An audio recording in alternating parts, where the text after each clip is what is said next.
Welcome back to the Crochet Creatives with my friends at yarnspirations.com.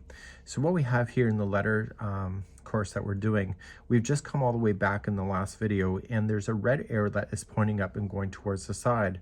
So when we get to the end of this instruction here, we're not done. We're not able to just chain up one and turn around to go back.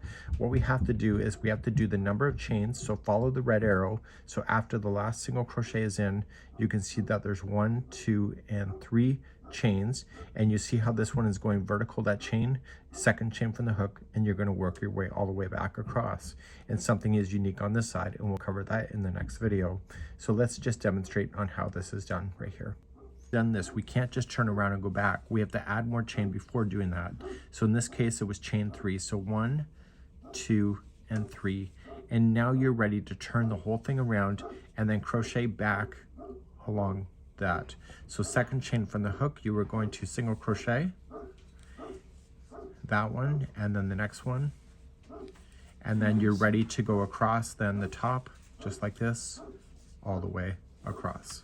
So you've added the extra chain at the end before turning around and then coming back, and so then you end up with more of a curvature look. So we're getting all the way close to the end of this, but you will notice that there was a green extra chains that were provided. And so when we get here, we're not done this row because we are missing the foundation of the extra chains that we need. Pull up a loop and grab the same color yarn but with a different strand, and we need to add those into, and I'll show you that in the next video.